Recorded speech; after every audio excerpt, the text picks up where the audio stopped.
On this week's Emily Now episode, I'll be talking about growing your business as it relates to buying out a partner, buying out one of your competitors, walk you through an example of a client we were able to help that did that, and bring you up to speed on what's happening in the market. It'll be a good episode, so stay tuned.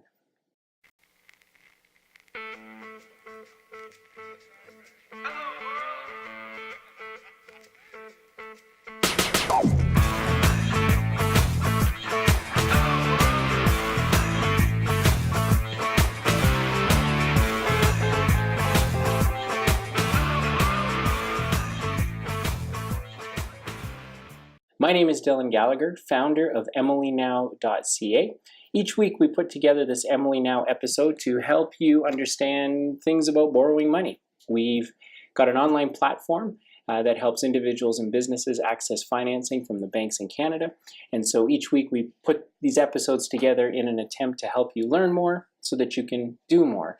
We believe that if you have the answers to some of the financial questions that are out there, that you'll be in a better decision to save for the future, invest in new opportunities, or who knows, maybe give back to the community around you.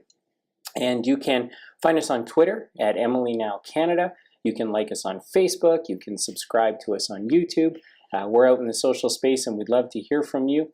And each day we put a lot of work into making sure that we're posting fresh content for you to take a look at. So we'd encourage you to visit us there in those social channels. Each week, we answer a couple of questions, and we'll get started with this week's first question, which is, how do I buy out a partner using financing? We take for granted that we talk about this all the time, but this was a question that was posed to us, and so we thought we'd spend a little bit of time talking about it. And there's a couple of different things that this can mean. You could get the money from the partner to finance you, and I'll give you an example of that in a minute. You could get a term loan from a bank or a financial institution to help you buy out your partner, or you could leverage maybe some of the other assets that you have available, like a home or some other properties that you could leverage, free up some cash, and give it to your partner and buy them out. It depends on your situation and your circumstances, and if you're on good terms with your partner, then that makes it easier as well. And so one of the examples is by using your partner to finance the purchase. And so here's a real life example. You've got two individuals that run a business. One says he wants to retire. The other one says, I've still got quite a career left. The partner that wants to retire says, look, give me $500,000 and I'm out of here. And the other partner says, well, I don't really have that money. The company doesn't have that money to pay you without it affecting our operations. So tell you what, why don't I give you your $500,000 over the next 3 years? And the other partner might say to himself, well, tell you what, make it $550,000 and you've got a deal. So there's a quick example of how you can use the resources that you already have in front of you to be able to buy out your partner. And maybe that money comes from the cash in the business over that time period. But instead of freeing up other assets right now, or instead of going to the bank to get financing, working out a deal with your partner is usually the path of least resistance. But if your partner needs the cash, and they're not really interested in waiting to get it back, then the next thing that you can do is you can visit with a bank to see if maybe you'll get a term loan. The bank will look at both your net worth and the financial viability or stability of the business, and then they'll decide whether or not they'll give you a loan over 5 or maybe 7 years at really good interest rates from which you could use the proceeds, give it to your partner, and off they ride into the sunset.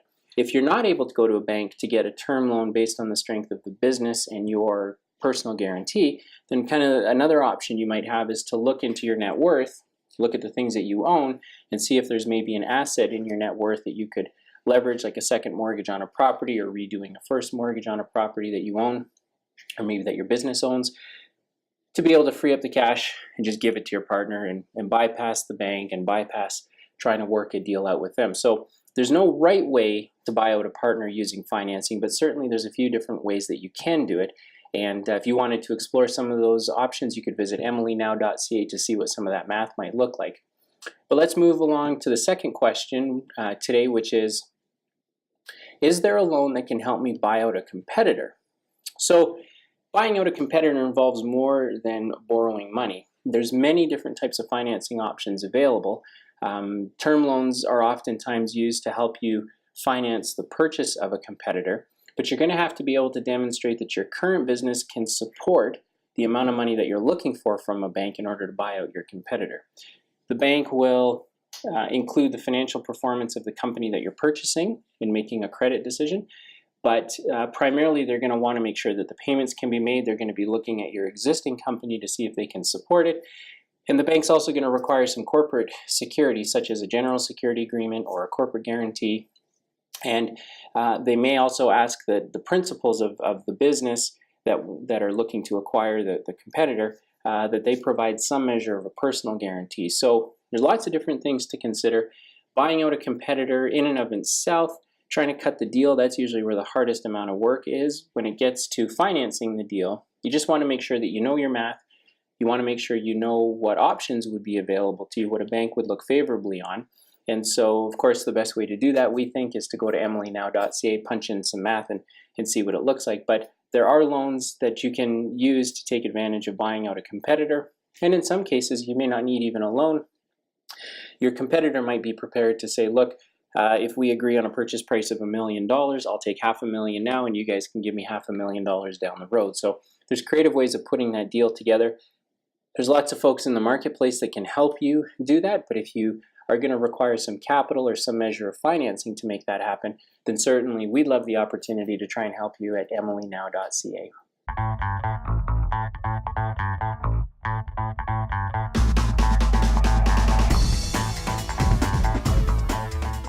In looking to give you an example of how businesses grow either by buying out partners or buying out competitors, we pulled an example off the shelf that we were involved with last year where a company here in Alberta, they were doing lots of work with another company in the marketplace. So while they were competitors, they were kind of friendly competitors. They had very complementary products and service offerings that fit well together. And so the client that we were able to help finance the deal, they approached their friendly competitor and said, look, we'd like to enter into a transaction to buy you. And they said, okay. There were to be 3 payments made over the period of 18 months. The reason we got involved is because the last payment had to be made, and the client that we were working for didn't have the cash readily available. They had it from future cash flow, but they didn't kind of have it in their bank account today.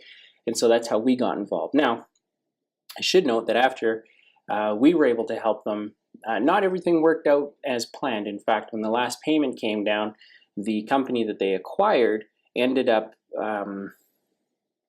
finding some reasons to get into a bit of a legal scuttle with our client. And so they proceeded off to court to try and work through these issues.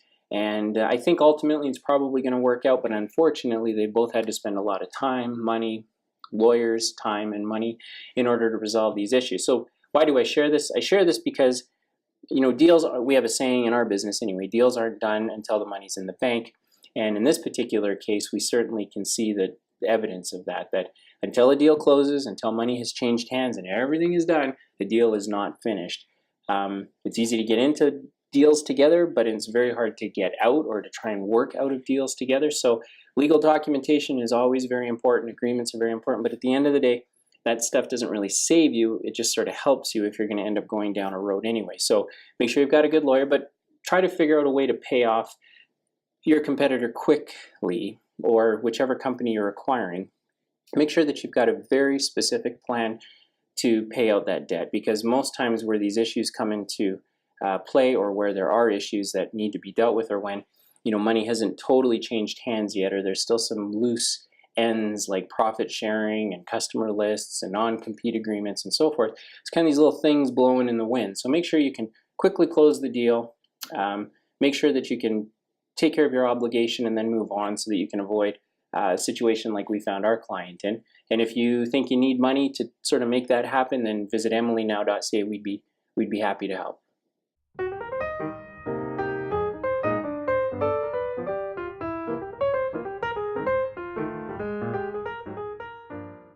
There was an article on uinc.com, which is an interesting website for you business owners out there. You definitely need to check it out.